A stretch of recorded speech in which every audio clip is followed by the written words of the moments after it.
Algunos idols del K-pop han dejado una huella tan profunda que incluso sus muertes lograron cambiar las leyes en Corea, mientras que otros a lo largo de su vida desafiaron normas sociales que afectaron la estructura misma del sistema legal. Desde la valentía de Gu-ara y Sulli hasta la famosa prohibición de citas, repasemos las figuras del K-pop que con sus vidas y trágicas partidas moldearon la justicia en su país. Uno de los casos más conmovedores es el de Gu-ara, cuya vida estuvo marcada por luchas tanto personales como públicas. Aunque recibió una cantidad injusta de odio, gran parte de sus problemas se derivaron de su relación con su exnovio y especialmente con su propia familia, quienes se convirtieron en el centro de una amarga batalla. En medio de su lucha con la salud mental y los traumas que intensificaron su sufrimiento, Gu-ara se vio atrapada en una batalla legal por la herencia protagonizada por su madre. Gu-ara, quien después de luchar por su salud emocional y contra eventos traumáticos que solo empeoraron, fue encontrada inconsciente en su casa, y aunque ella ya no se encontraba con nosotros, su madre no la dejaba en paz. Su hermano mayor, Gu Ho-in, expresó públicamente su frustración y dolor al verse involucrado en esta disputa. Según él, su madre los abandonó cuando Gu-ara tenía solo 9 años, dejándola a ella y a su hermano bajo el cuidado de su abuela.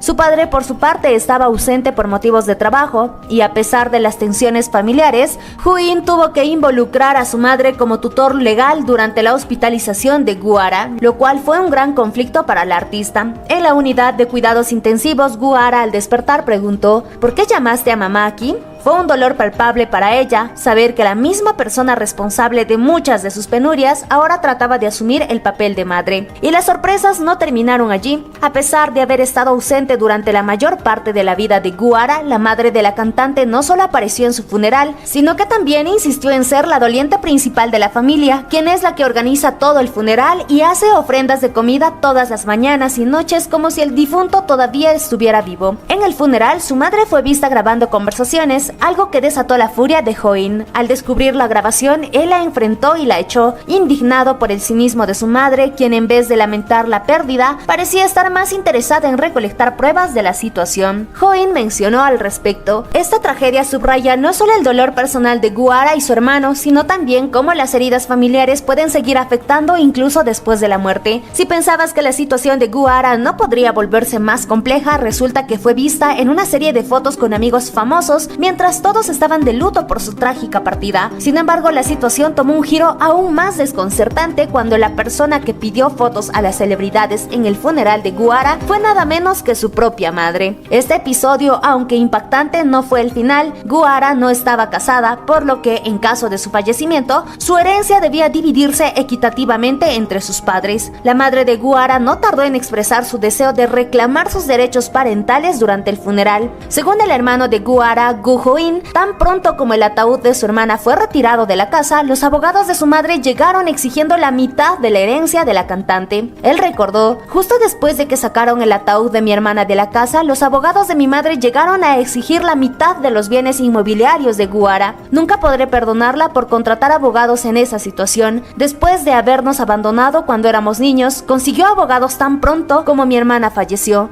Me quedé sin palabras, mencionó. Frente a esta situación tan desgarradora, Gu Ho-in y su representante legal tomaron una valiente decisión al presentar una petición legislativa ante la Asamblea Nacional para crear lo que se conocería como la Ley Gu-ara. Esta ley se propuso con el objetivo de evitar que un padre que haya descuidado sus deberes parentales pueda reclamar una herencia. La petición rápidamente ganó apoyo, recibiendo 100.000 firmas en solo 17 días. Finalmente fue presentada ante el Comité Permanente de Corea del Sur para su revisión formal. Celebridades como las miembros de Wonder Girls, especialmente Yubin, pidieron a sus seguidores que firmaran la petición en apoyo a la Ley Gu-ara. Aunque la campaña recibió un mayor respaldo, la ley no fue aprobada en la Asamblea Nacional en un primer intento. No obstante, Gu Ho-in no se rindió y en abril del 2021, después de una revisión adicional, la Ley Gu-ara finalmente fue aprobada. El tribunal dictaminó que el 60% se otorgaría a su padre, quien luego lo cedió a Gu Ho-in, y el 40% restante iría a su madre. En lugar del reparto uso habitual de 50-50. Aunque la ley Guhara fue aprobada, no aplicó retroactivamente el caso de ella, ya que la sentencia sobre la división de su herencia se dictó en el 2019. Sin embargo, Gu Huin tenía la intención de usar esa herencia para crear una fundación que ayudara a padres solteros y a aprendices que luchaban por salir adelante. El público celebró la aprobación de la ley, pero también expresó su descontento por el hecho de que la madre de Guhara aún recibiera el 40% de la herencia. Un usuario de Twitter comentó: "Es un comienzo, pero lo ideal sería que su madre no recibiera nada. Espero que la ley Guhara se apruebe más pronto que tarde para evitar que otros pasen por situaciones como esta". Además, los fanáticos pidieron una sentencia más larga para el exnovio de Guhara, quien había sido encarcelado por amenazarla y causarle un dolor extremo. Un fan escribió: "La ley Guhara ha sido aprobada, pero ahora hay que asegurarse de que su ex reciba una sentencia más larga para que ella obtenga la justicia que se merece". Aunque se inició una petición para solicitar una sentencia más severa, hasta febrero del 2022 no se había tomado ninguna decisión. De hecho, el exnovio de Guhara solo cumplió una sentencia de 1 año y fue liberado en julio del 2021. A pesar de todo esto, los fanáticos encontraron consuelo en saber que al menos Gu Huin luchó incansablemente por su hermana. Guhara ya no tenía que enfrentar las demandas de su madre y con la aprobación de la ley, su legado y su memoria fueron protegidos. El público espera que ahora finalmente pueda descansar tranquila. Otra tragedia le ocurrió a Sulli, quien fue conocida por muchos en Corea del Sur, pero también fue un blanco de constantes críticas debido a su imagen pública. A lo largo de su carrera fue criticada por no cumplir con los estándares tradicionales que se esperaban de las celebridades surcoreanas. Esto la convirtió en un objetivo constante para los internautas, quienes estaban divididos sobre su imagen. Mientras algunos creían que sus acciones eran inapropiadas, otros sí la apoyaban. La sociedad coreana tiene una expectativa muy alta sobre las celebridades, quienes se espera actúen como modelos a seguir, especialmente para los niños pequeños. Por esta razón, muchas de las acciones públicas de Sulli que no cumplían con este ideal fueron vistas como una violación del contrato social. Esto provocó ataques en línea constantes en su contra. El trato injusto y el acoso en línea hacia Sulli inspiraron la creación de la Ley Sulli, una ley destinada a proteger a las personas de los ataques en las plataformas digitales. Esta ley también se propuso en la Asamblea Nacional de Corea del Sur en diciembre del 2019, después de su trágica muerte. El proyecto de ley fue respaldado por 9 miembros de la Asamblea y más de 200 celebridades que, como Sulli, habían experimentado el acoso en línea. Además, fue apoyado por más de 100 organizaciones. La ley Sulli tenía como objetivo permitir que las plataformas digitales como Never y Daum eliminaran automáticamente los comentarios de odio y bloquearan las direcciones IP responsables de estos comentarios. La imagen pública de Sulli fue marcada por su debut en SM Entertainment como una bebé inocente, lo que generó una gran presión para que mantuviera esa imagen. Sin embargo, cada vez que Sulli rompía con esa imagen perfecta, criticaban su relación, su ropa o incluso sus publicaciones en Instagram. Los internautas le dirigían comentarios llenos de odio. En el 2017 fue criticada por ser parte de una película que contenía escenas subidas de tono, mientras que su coprotagonista Kim Soo-hyun fue perdonado por esta misma razón. En el 2019, Sulli también apoyó el movimiento de no usar sujetador como parte de la vestimenta, lo que provocó una reacción extrema de los internautas, algo que ya se esperaba debido a las circunstancias que siempre la rodearon. El 14 de octubre del 2019, Sulli falleció y su trágica muerte desató un lamento profundo en Corea del Sur, pero también abrió un debate importante sobre el odio en línea. Al día siguiente comenzaron a circular peticiones que se vieron en línea a través del sitio web nacional de peticiones de Corea. La descripción de la petición decía lo siguiente: "Exigimos un castigo severo para aquellos que dejaron comentarios de odio que finalmente llevaron a la muerte de Sulli. Otros como Jonghyun fueron víctimas del acoso en línea, lo que lamentablemente resultó en decisiones trágicas. La falta de cambios en las leyes actuales pone en riesgo la vida de más personas, ya que los comentarios de odio pueden tener consecuencias devastadoras". Es así que se iniciaron peticiones exigiendo castigos más severos para quienes dejen estos comentarios, con la esperanza de que la ley cambiara para garantizar que los autores de estos ataques recibieran una pena más dura. Una de estas propuestas pedía que se revelaran los nombres reales de los usuarios de internet, pero fue descartada por violar el derecho a la privacidad, además de que podría ser utilizada para que figuras públicas con poder económico silenciaran a quienes quisieran exponerlas por sus malas acciones. A pesar de todo esto, la lucha por la justicia de Sulli y todas las personas que sufrieron acoso en línea no se detuvo. En respuesta a la indignación social, se propuso la Ley Sulli como una medida preventiva contra los comentarios de odio en Internet. Sin embargo, esta ley no fue aprobada durante la 20ª Asamblea Nacional. De acuerdo con informes de la prensa, la propuesta fue finalmente desechada. Una fuente política citada por el Búho señaló que, para que la ley Zully fuera aprobada, tendría que ser nuevamente presentada ante la 21ª Asamblea Nacional y pasar por un proceso legislativo completo. Actualmente, incluso en este 2025, todavía no hay ningún miembro del Parlamento que esté dispuesto a proponer nuevamente el proyecto de ley, y el interés en su implementación ha disminuido considerablemente. Esta noticia causó una gran decepción en el público. Un usuario, por ejemplo, en línea expresó que en lugar de buscar una solución efectiva, se le está dando espacio a los comentarios de odio, permitiendo que continúen en las redes sociales. Este es el verdadero problema, ya que la vida de las personas se ha convertido en un tema de interés para los que atacan. Es muy triste que la ley Zully haya parecido un intento del gobierno de silenciar a la gente en lugar de encontrar una solución real al problema del acoso en línea. Pero este otro caso te impactará aún más. Se trata de Yoo Sun-yoon, también conocido como Stevie Yoo. Es un cantante que debutó en 1977 en Corea del Sur. Provocó una controversia masiva en el país debido a su decisión de naturalizarse como ciudadano estadounidense justo antes de ser reclutado para el servicio militar obligatorio en el 2022. Su primer álbum, West Side, fue un éxito rotundo, vendiendo 1 millón de copias, y su carrera continuó prosperando con otros álbumes y canciones. Sin embargo, la decisión de evitar el reclutamiento a través de su cambio de ciudadanía generó un alboroto público en Corea del Sur, donde el servicio militar es obligatorio para todos los hombres surcoreanos. La ley de servicio militar obligatorio en Corea del Sur es un tema muy sensible y eludirlo puede tener graves consecuencias, incluso para celebridades y figuras públicas. El gobierno de Corea del Sur consideró que la naturalización de Stevie como ciudadano estadounidense antes de su enlistamiento fue un acto de deserción, lo que llevó a su deportación y a una prohibición permanente de ingreso al país. Ante el creciente número de ciudadanos surcoreanos que renunciaban a su ciudadanía para evitar el servicio militar, el gobierno introdujo en el 2016 la ley Stevie Yoo, que prohíbe a los hombres surcoreanos entre 18 y 37 años renunciar a su ciudadanía para eludir el servicio militar. Aquellos que eligen renunciar a su ciudadanía se enfrentan a desventajas legales en términos de empleo y oportunidades comerciales. A pesar de la controversia, Stevie intentó sin éxito varias veces que se levantara la prohibición de ingreso a Corea del Sur mientras trabajaba como actor en China. En el 2016 y nuevamente en el 2017 recurrió a la vía legal, demandando al Consulado General de Corea del Sur en Los Ángeles y luchando por su caso ante los tribunales administrativos de Seúl. Sin embargo, perdió ambos casos y las autoridades coreanas justificaron su negativa a permitirle regresar, alegando que su regreso podría desmoralizar a los soldados que están cumpliendo con su servicio militar. El caso de Stevie sigue siendo un tema de debate y continúa en curso, siendo un ejemplo de cómo la ley y el servicio militar en Corea del Sur pueden afectar incluso a figuras públicas con una carrera internacionalmente exitosa. Pasando al siguiente caso, se ha hablado mucho también de la ley BTS, que de hecho es una de las leyes más discutidas en Corea del Sur, ya que involucra tanto el servicio militar obligatorio como la influencia cultural de los artistas del K-pop. La propuesta surgió después de que BTS lograra el histórico primer lugar en la lista de sencillos Billboard Hot 100 con su canción Dynamite en el 2020. En ese momento, los legisladores comenzaron a considerar la posibilidad de permitir que los artistas de K-pop que han sido galardonados por el gobierno por promover la cultura coreana pudieran posponer su enlistamiento militar. La ley establece que los artistas que han recibido medallas de mérito cultural por su contribución a la difusión de la influencia cultural de Corea en el mundo pueden solicitar un aplazamiento del servicio militar. BTS cumplió con este requisito, ya que recibieron la Orden del Mérito Cultural en el 2018 y los miembros de BTS pudieron seguir promocionándose como idols del K-pop durante 34 meses adicionales en lugar de cumplir con su servicio militar en ese tiempo. Este proyecto de ley dividió a la opinión pública. Por un lado, muchos creían que BTS ha hecho una contribución significativa a la imagen global de Corea del Sur, llevando el K-pop y la cultura surcoreana a nuevas alturas. Argumentaron que debido a su éxito mundial y el prestigio que han aportado al país, era justo que puedan posponer su servicio militar. Sin embargo, por otro lado, hay quienes creen que permitir que artistas como BTS pospongan su enlistamiento sería un privilegio excesivo. Estos opositores padres sostenían que la ley debería ser la misma para todos, sin importar la fama o el estatus, y que permitir a los artistas eludir su deber militar podría ser visto como una injusticia para los jóvenes comunes que deben cumplir con el servicio militar sin excepciones. Esta ley ha sido una propuesta que ha generado un intenso debate sobre el equilibrio entre el servicio militar y el reconocimiento de los logros culturales de figuras públicas como BTS, que han alcanzado una notoriedad internacional sin precedentes.